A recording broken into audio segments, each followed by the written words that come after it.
Kalau sudah tidak diharapkan lagi kebaikannya, tidak ada manfaat lagi, sampai tidak diingat orang sama sekali, mati pun orang seperti mati bangkai, tidak ada manfaat. Nah, itu sudah masuk ciri-ciri orang yang tidak baik.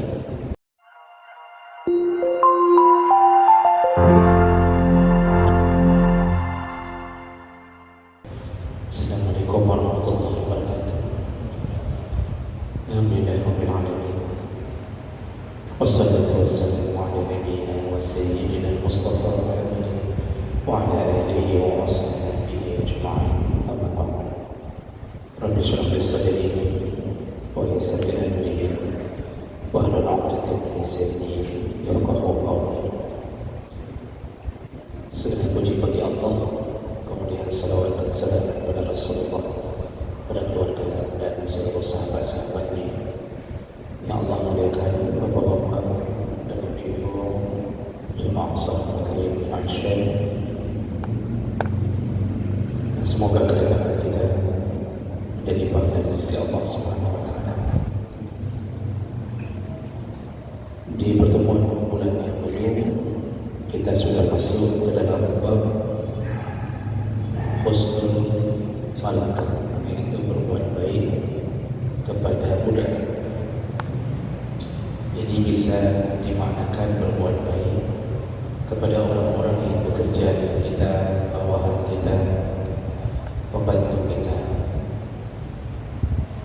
Di bulan yang lalu kita bacakan hadis, yaitu Rasulullah berpesan 3 perkara, yaitu ajibud da'i, kalau diundang penuhilah undangan, wadal talabul hadiyah, jangan menolak kalau diberikan hadiah, makruh menyakiti kaum mukminin yang memberikan hadiah, karena menolak hadiah adalah salah satu yang menyebabkan tersinggungnya hati. Yang boleh ditolak itu hadiah yang sudah kita pastikan berasal dari benda yang haram atau sumber yang haram. Kalau itu tolak. Tapi hadiah-hadiah sesama kita jangan diberi, walaupun jumlahnya kecil. Lalu yang ketiga, wadal tadribul muslimin, janganlah engkau memukul kaum muslim. Ini maksudnya jangan pukul budak kita, jangan pukul pembantu kita. Kaum muslimin ini dipelihara darahnya oleh Allah, karena mereka telah menjadikan Allah sebagai Tuhannya. Orang muslim ini telah menyerahkan dirinya di bawah ketaatan kepada Allah, walaupun kadang-kadang bermaksiat, tapi dia punya pelindung, yaitu Allah. Makanya pantang memukul kaum muslimin kecuali yang berhak. Yang berhak dibunuh seperti pembunuh, itu berhak dibunuh. Penzina yang sudah meninggal itu berhak dibunuh dengan cara dirajam. Makanya semua kejadian, jangan kira memukul kaum muslimin adalah sebuah kebolehan, walaupun diperintah oleh pihak penguasa. Selama itu bukan haknya untuk dipukul, jangan coba-coba memukul kaum muslimin. Ada orang yang hari ini berdemo, lalu kita dengan mudahnya memukul hanya karena taat pada negara, padahal negara urusan dunia. Lalu kita menumpah darahkan kaum muslimin, menumpahkan darah kaum muslimin, maka itu termasuk dosa besar. Baik, itu nasihat Nabi kepada kita yang kita bacakan di pertemuan yang lalu. Kita sambung berikutnya, bab su'il malakah, yaitu tentang jangan menyakiti. Kalau kemarin berbuat baiklah, sekarang dinamakan dengan bab jangan menyakiti para budak. Hadis dari Abu Darda radhiyallahu anhu, annahu kana yaqulu lin-nas. Abu Darda berkata kepada sahabat-sahabat kata Abu Darda, qad arafna khiyarakum min syirarikum. Kami lebih tahu siapa orang yang terbaik di antara kalian dan siapa orang-orang buruk di antara kalian. Maksud Abu Darda karena beliau salah seorang sahabat. Berdasarkan pengalaman beliau bersama Nabi, juga kedekatan beliau dengan Nabi, lalu beliau mendengarkan hadis Nabi, maka beliau berkata, kami tahu siapa yang baik di antara kalian dan siapa yang buruk. Ketentuan ini tentu datangnya dari Nabi. Cuma Abu Darda menyampaikan kembali ciri-ciri orang baik dan ciri-ciri orang buruk. Jadi pengalamannya itu menunjukkan seakan-akan dia berkata, kalau masalah untuk mengetahui orang baik dan buruk, kami lebih tahu daripada kalian. Yaitu kami sahabat Nabi lebih tahu, dengan menunjuk dari Nabi SAW. Bagaimana ciri-cirinya? Amma khiyarukum, orang-orang yang baik di antara kalian itu ada sifat dan karakternya. Apa dia? Yaitu allazi yurja khairuhu wa yu'manu syarruhu. Ciri-ciri orang yang baik adalah orang lain mengharapkan atau menunggu-nunggu kebaikannya, wa yu'man syarruhu, dan orang lain merasa aman dari keburukannya. Jadi ciri orang baik itu secara umum ada dua. Kebaikannya diharap-harap oleh manusia, keburukannya tidak ada, sehingga orang lain merasa nyaman hidup bersamanya. Jadi kalau kita mengakui diri sebagai orang baik, maka kita coba pikir-pikir, kita selama ini bergaul dengan orang banyak. Apakah orang membicarakan kebaikan kita, atau orang merasakan keburukan kita? Jadi kalau orang baik itu ketika dia berada di satu lingkungan, dia berada di satu tempat, orang bertemu dengannya, pertama dia merasa bahwa ada kebaikan yang dia bawa. Orang merindukannya. Kalau dia tidak ada, orang akan bertanya-tanya, oh Kak Fulan, sudah tak nampak sama kita selama beberapa malam. Orang merindukannya. Orang berkata, kalau ada Fulan, Masya Allah, kita diberikan makanan. Itu sederhana-sederhana saja, kita ditraktir. Jadi orang baik itu di mana-mana dibicarakan atau dia diharap-harapkan, selalu bicaranya kebaikan dia.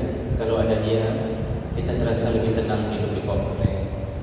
Kalau ada dia, ada yang menghidupkan musala. Kalau ada dia, ada yang mendamaikan orang yang bertengkar. Kalau ada dia, terus orang bicara tentang kebaikan kita. Itu ciri orang baik. Jadi orang kalau berhadapan dengannya senang. Nanti senang, tidak ada rasa ketakutan, dan orang tidak menyimpan sesuatu yang akan membuat dia akan bertindak anarkis atau memukul. Tidak ada. Jadi orang santai hidup, datang bergaul dengannya, orang tenang. Dan orang melihat dia, begitu sampai dia, selalu orang berharap dia paling ini. Pasti dia bawa sesuatu. Karena sudah biasa sedekah. Karena sudah biasa sedekah, lihat dia, orang lihatnya, ini pasti sedekah lagi ini. Dan orang selalu ingin dekat dengannya. Jadi yurja khairu, kebaikannya diharap-harapkan orang.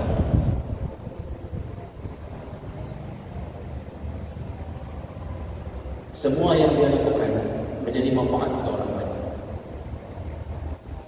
Apalagi yang modelnya model-model kemaslahatan orang banyak. Apapun dia berjuang kalau untuk orang banyak. Termasuklah mungkin kalau tinggal di satu kampung, kemudian ada jalan yang berlubang, lalu dia segera mengorbankan hartanya, katanya biar saja yang tutup atau tampal itu aspal. Dikasihnya uang 500.000, diutusnya orang tolong semenkan itu. Kalau ada lampu jalan yang mati, dia yang usahakan ada. Kalau ada balik haji tidak cukup uang, maka dia yang berada di depan. Kalau ada orang miskin, selalu harapannya ke dia. Jadi sambil-sambil urut kasih duit, dia apa fulan. Mungkin biasanya menyuruh dia apa fulan. Biasanya kalau datang ke bapak itu, insya-Allah beliau enggak kecewakan kita. Barang 50 ribu sampai kerja. Jadi orang kalau ingat dia ingat kebaikan. Itu melalui bahasa mudah-mudahan dapatnya dari Nabi yang menjelaskan. Dan itu ada hadis lain sebenarnya penjelasannya juga begitu. Itu langsung dari Nabi. Yang dikutip di sini perkataan Abu Darda mengulang hadis Nabi. Jadi ciri orang baik adalah yurja khairuhu, kebaikannya selalu dinanti-nanti sampai dia meninggal dinanti-nanti. Kalau dia seorang alim, maka orang berharap kedatangan dia memberi ilmu. Di mana-mana kalau bertemu, dia selalu dapat nasihat yang baik. Dan dia pun sederhana-sederhana dari sifatnya. Kalau bertemu senyum, tidak ada sombongnya. Walaupun dia dijuluki sebagai orang alim, sebagai ustaz, dengku, anak atau kebobong, ketemu biasa saja. Tidak pun dia merasa harus dihormati. Ini ciri-ciri orang baik. Jadi cobalah rasakan diri kita ini ada tidak kebaikan kita yang dirindu-rindukan orang. Kalau kita sudah model tidak lagi dirindukan orang dalam kebaikan, maka kita harus mawas diri. Mungkin kita tidak termasuk orang baik di pandangan Allah Subhanahu Wa Taala.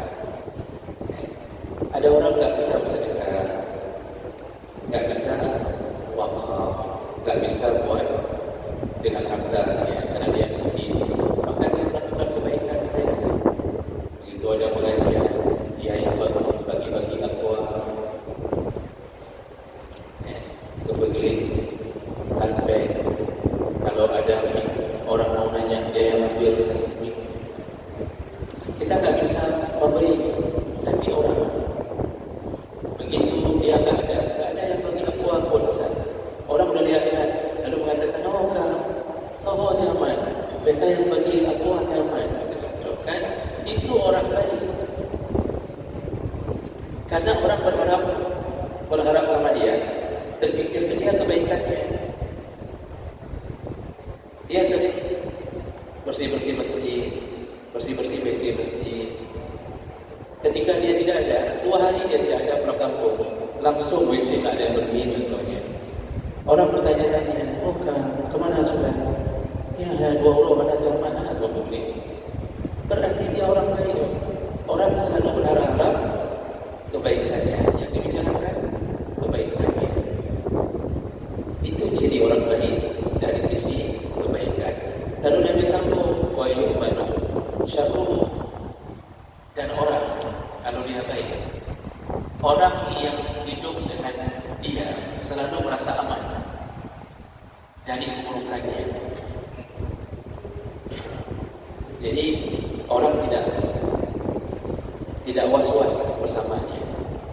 Kalau duduk sama dia, jarang dia memburuk-burukkan orang yang membuat hati kita tak nyaman untuk dengar. Kecuali ghibah yang dibolehkan. Ghibah yang dibolehkan itu kan menyebut-nyebut maksiat seseorang agar orang lain tidak terkena keburukan orang yang kita sebut. Itu ghibah dibolehkan.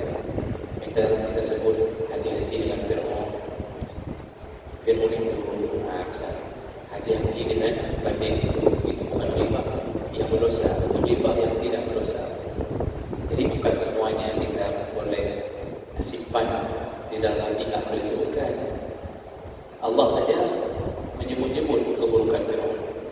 Qarun, Haman, Abu Lahab. Allah yang Maha Pengasih, Maha Penyayang, disebut juga langsung Abu Lahab. Maka menyebut keburukan orang yang kita ingin ceritakan agar orang lain tidak menirunya atau berjaga-jaga darinya, itu ghibah yang dibolehkan.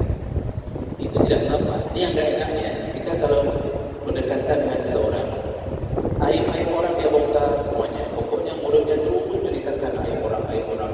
Nah, kita akhirnya merasa tidak nyaman. Nama ada dua benci. Dah buka ke kau. Kan itu sering dikatakan. Dah buka ke kau. Yang banyak cuma dosa asal kita. Itu berarti kita sudah tak nyaman dengan keburukan dia. Kita hidup dengan dia. Kita khawatir hidup satu komplek. Khawatir orang. Khawatir kalau dia masuk rumah kita ada barang yang hilang. Khawatir kalau kita pulang ke Medan atau ke Banda Aceh dia masuk rumah kita. Khawatir kalau dia melakukan kejahatan di komplek. Jadi orang hidup dengan dia, keburukannya membuat kita tidak nyaman. Makanya orang seperti ini itu adalah orang yang tidak baik. Jadi di sini pertama Nabi ini, walaupun Abu Hurairah, Abu Darda yang mengatakan, tapi dalam hadis lain Nabi itu menyatakan bahwa orang baik itu cirinya dua. Kebaikannya diharap-harapkan orang, selalu dinanti-nantikan orang. Lalu keburukannya orang merasa nyaman dari keburukannya. Jadi orang tenang dari keburukannya. Sudah pasti nyaman. Bahkan kalau dia difitnah, orang akan mengatakan tak mungkin. Ada mungkin. Yang orang ke dia tak mungkin. Itu orang baik. Lalu disambung. Sedangkan ciri-ciri orang yang buruk, wa imma syirarukum, dan orang yang buruk di antara kalian, orang yang jahat di antara kalian, yaitu fallazi la yurja khairu, orang-orang yang ketika dia hidup bersama manusia la yurja khairu, tidak diharapkan kebaikannya. Jadi orang hidup dengan dia, waktu disebut nama dia, orang merasa bahwa ada manfaat tentunya. Kita duduk-duduk di balai di kampung, kita duduk di balai. Datang dia dari jauh sudah nampak itu. Orang-orang di balai itu mengatakan, so sudah ada jik ada orang mengatakan dia duduk sama kita pun sudah 10 tahun. Membawa ini bodoh, mengancam renung ini bodoh. Kopi pun 10,000 pun dia tak berani beli. Misal kita orang sudah tak ketemu dia, tak berharap lagi. Artinya apa kita harap dari dia? Waktu gotong royong tak datang, waktu bersih-bersih bantu orang walimah di kampung dia tak ada, diundang pun tak datang. Tak pernah pun dia sedekah-sedekah. Ada pengajian pun tak nampak, salat jamaah pun tak ada. Hidup hanya untuk hidupi diri. Itu orang yang begitu. Kalau sudah tidak diharapkan lagi kebaikannya, tak ada manfaat lagi, sampai tak diingat orang sama sekali. Mati pun orang seperti mati bangkai, tak ada manfaat. Nah itu sudah masuk ciri-ciri orang yang tidak baik. Karena Rasulullah juga mengatakan dalam hadis yang lain, khairun nas anfa'uhum linnas, sebaik-baik manusia yang paling banyak manfaatnya pada orang lain. Tapi walaupun begitu, paling kurang yang bisa kita lakukan, kalau kita sudah tidak banyak manfaat ke orang, paling kurang kita jaga jangan menjadi mudarat bagi orang. Itu level baik paling rendah. Kita hidup di kampung, tidak ada manfaat. Ada manfaat juga. Keluar dari pintu rumah, masuk kantor, pulang masuk rumah, untuk itu. Tak mikir apa-apa. Oh, di kampung ni, oh, urut ni kaya, tak mikir hidupnya. Kan? Tak ada. tak ada apa-apa. Untuk masjid tak ada manfaat, untuk orang tak ada manfaat, untuk lingkungan tak ada manfaat. Bahkan dia tanam buah-buahan di depan rumahnya, yang dia tanam buah mangga yang berbuah plastik. Waktu ditanam buah mangga, waktu yang membok plastik. Gandung-gandung plastik. Mana yang ditanam mangga. Tak boleh disentuh oleh siapapun. Ada anak tetangga nunjuk-nunjuk, langsung dia mengatakan pun nunjuk-nunjuk, nak bawa langkah pula. Ada yang cuba-cuba mencuri pun dilarangnya. Maknanya mencuri kadang dilarang, biar aja jadi mencuri kan. Mencuri pun dilarang. Burung mau makan aja dilarangnya. Betul-betul Masya Allah sudah tidak bermanfaat. Krian luar biasa. Jadi orang begini, ya paling kurang sekecil-kecilnya yang dia bisa lakukan adalah jangan memudaratkan orang. Walaupun udik kau, tapi jangan memudaratkan orang. Jangan jadi pencuri di kampung, jangan jadi. Itu okey lah, masih bisa termaafkan. Walaupun itu kecil sekali. Karena kita ini paling dominan masuk surga ketika kita paling banyak manfaat ke orang. Karena Nabi telah mengatakan bahawa orang yang paling banyak menolong orang itu lebih cepat masuk surga daripada ahli ibadah yang tidak banyak menolong orang. Kita solat tahajud tak sanggup, capek. Solat duha mungkin tak pernah. Tapi pantang ada orang kesulitan, kita duluan yang maju.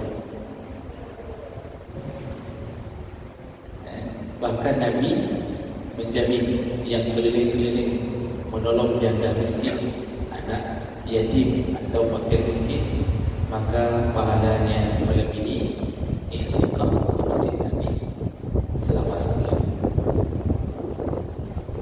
Kita sudah ada jadwal memberi beras 1 sak kepada yatim fakir miskin dengan mama-mamanya. Kemudian kita ahli sedekah. Apa kata Nabi? Itu lebih kusukai. Jadi kita keliling-keliling. Dalam hadis masalah itu Nabi mengatakan apa? Pahalanya sama dengan orang salat tahajud sepanjang malam tak berhenti-henti, dan sama dengan orang puasa sunnah tidak kenal lelah, tidak buka-buka. Saking besarnya pahala itu. Dalam hadis lain Nabi menyebutkan, aku keluar dari rumah untuk menolong seorang hamba yang membutuhkan bantuan. Kulepaskan hajatnya, itu lebih kusukai daripada i'tikaf di masjidku selama sebulan.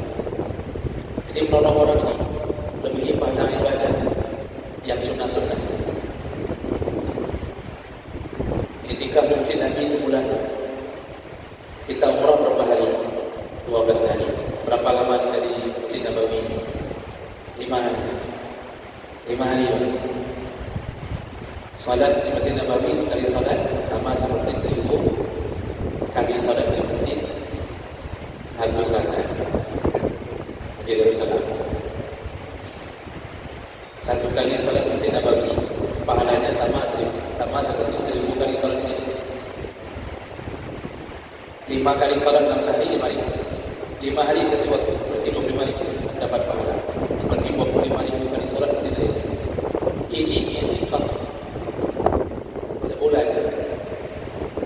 I'tikaf itu bukan hanya salat, duduk berzikir, salat, tidur di situ, bangun lagi, tak pulang-pulang, tak keluar-keluar dari masjid. Semuanya kalah pahalanya dengan melepaskan kesulitan hidup orang lain. Ini ada saudara kita besar, sudah tak ada lagi harta, dia baru keluar dari pekerjaan haram. Lalu dia bermohon, Pak, tolonglah, kasihlah saya modal, saya membuka usaha atau membuat apa lagi, saya baru keluar dari kerja riba, saya mohon ini, kita tolong Pak. Dia untuk sewa rumah pun tak sanggup lagi, kita tolong. Legalah hatinya. Tahukah kita pahalanya lebih hebat daripada kita umrah yang cuma 5 hari di Mesir. Kaji beda fikir, kalau cross, padahal tetangga di samping kita tolong, itu lebih hebat pahalanya daripada umrah. Ini harus dipikirkan baik-baik. Jangan pikir surga itu hanya dengan ibadah-ibadah di atas sajadah, tidak. Maka oleh karena itu, jangan sampai menjadi orang yang tidak bermanfaat sama sekali kepada orang lain. Jadi ciri-ciri orang yang buruk, orang-orang yang jahat, yaitu orang yang tidak diharapkan lagi kebaikannya. Bahkan kalau dia meninggal, orang mengatakan siapa meninggal, si fulan. Orang mengatakan oh, di mati, atau bawa mati. Kegedeannya anak manfaat. Uang dulu-dulu pun tak bayar. Uang kebaikan di kampung pun tak bayar. Padahal untuk beli kain kafan dia sendiri, itu pun tak bayar. Dikutip uang untuk kebersihan kampung tak kasih. Jadi orang katakan haji bahkan di mana manfaat. Itu sudah mulai masuk ke dalam ciri-ciri orang yang tidak baik menurut Allah dan Nabi. Lalu disambung wala yu'manu syarruhu. Orang yang jahat itu la yu'man syarruhu. Orang kalau berhadapan dengan dia tidak merasa nyaman, tidak merasa aman dari keburukannya. Jadi kalau dia ada orang merasa gelisah, kalau dia ada di kampung, orang merasa tidak tenang. Misal ada pencuri sudah masuk penjara sudah 5 bulan, tiba-tiba keluar, sudah nampak di kampung, kan wewe di kampung, pencuri. Orang mengatakan apa jauh, kain ini. Orang mengatakan apa jauh, kan haji di kampung, sudah ada lagi pencuri, sudah keluar dari penjara. Begitu dia keluar, orang langsung merasa gelisah, langsung siap-siap. Biasanya waktu dia di penjara selama 5 bulan, gerbuh-gerbuh mana orang tutup diri. Kadang-kadang ayam tak ditutup lagi, tak kunci lagi. Bebek berkeliaran di dalam kandang itu tak ditutup. Lalu kita kadang-kadang tak terlalu mikir jendela yang penting ada jeruji besi, jendela-jendela luar tak terlalu kita tutup. Lalu kita tinggalkan isteri pun kita merasa nyaman, aman. Tanam-tanaman aman, bunga-bunga kita taruh di luar aman. Motor kita, Honda, yang ada gembok, kecoro ada gembok, aman. Begitu dia keluar dari penjara, semua orang kembali menutup jendelanya baik-baik, yang tutup pintunya, dipasang CCTV, dibeli gembok itu yang ketika dipegang berbunyi, gembok alarmnya. Sampai dia upload gembok alarm supaya waktu dipegang berbunyi, semua hidup tak nyaman lagi. Begitu sampai kencing malam, orang ke jendela dulu, buka gorden, apa ada pergerakan di luar atau tidak. Itu terjadi kapan? Ketika dia sudah mulai keluar dari penjara. Dia menyokong dulu lagi dia belum tahu dia. Yang ketika dulu orang tidak merasa nyaman lagi ketika dia ada. Itulah orang dulu. Atau bukan pencuri, orangnya suka berdekat, maka orang kalau ketemu sama dia, orang bercukai-cukai, tak gambar nanti, usah terlalu banyak bicara, itu pakai itu. Kalau sudah mulai sama dia bicara, nanti ujung-ujungnya berdekat dengan dia. Lalu kita nasihati istri kita, itu main dulu-dulu boleh, tapi jangan sampai berlama-lama bicara dengan si fulan. Jadi kamu gara-gara bicara sama si fulan, kamu melawan suami. Yang gara-gara kamu yang ngaji kan kelawan lu. Kalau dia pada golong ngaji kan kelawan lu. Nah begitu. Kita sudah mulai nasihati orang jangan lawan dia. Ya.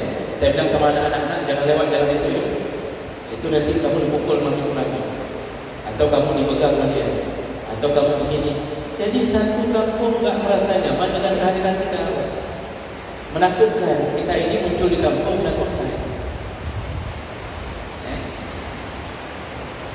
Jadi foto kita disebar-sebar di grup-grup WA, disebar-sebar. Hati-hati dengan orang ini, baru keluar dari penjara, sudah keluar lagi, hati-hati dengan orang ini. Itu banyak. Ini kalau sudah sampai ke tahap ini, kita kalau mati dan kematian kita disyukuri orang, insya Allah neraka, insya Allah neraka. Karena kita sudah buruk di dalam pandangan orang. Orang ketika mendengar nama kita dipanggil inna lillahi wa inna ilaihi raji'un, semua mengucapkan alhamdulillah mati, alhamdulillah mati. Semua bersyukur. Itu hati-hati. Karena kita butuh pujian, kita butuh kesaksian kalau mau selamat. Makanya Nabi mengatakan seorang mukmin yang meninggal dunia lalu dipuji oleh 4 tetangganya al-adlin yang paling dekat, dipuji oleh 4 orang tetangganya yang paling dekat, depan, belakang, kiri, kanan, 4 orang saja. Tetangga ini mengatakan apa? Selama bergaul dengan kami, kok dulu lisannya bagus, tak pernah menyakiti orang, bermanfaat untuk kami, sedekah juga banyak, kami sering dihantar sedekah olehnya, dikirimkan uang. Kalau kami bertengkar dalam keluarga, dia yang memperbaiki. Jadi orang menyebut-nyebut kebaikan kita. 4 orang tetangga terdekat memuji-muji kebaikan kita dengan ketulusan. Apa kata Allah? Ku ampunkan semua dosa-dosa jenazah ini. Lepas pun, ini hari Nabi. Maka kita butuh pujian-pujian, bukan nak orang. Jadi jangan sampai orang mengatakan alhamdulillah semenjak Hanali, alhamdulillah semenjak dia ada lagi Hanali, belum pelajaran Hanali.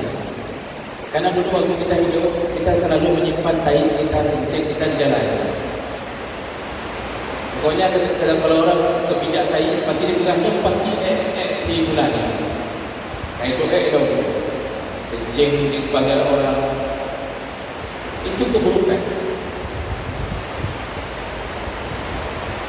Oleh karena itu Nabi Ibrahim pernah berdoa kepada Allah, waj'alni lisana sidqin fil akhirin. Ya Allah, jadikanlah aku dibicarakan kebaikanku oleh orang banyak. Itu doa Nabi Ibrahim. Ya Allah, jadikanlah aku dibicarakan oleh orang banyak di dalam kebaikan. Makanya kita seringkan bicara-bicara tentang Nabi Ibrahim dan dikabulkan doanya. Asal bicara tentang Nabi Ibrahim, ada gagak tadi, ada gagak. Nabi Ibrahim menang, dia begini, berkorban dia untuk Allah, dialah begini. Makanya Nabi Ibrahim itu dikabulkan doanya. Semua orang kalau bicara tentang Nabi Ibrahim, bicaranya yang baik-baik.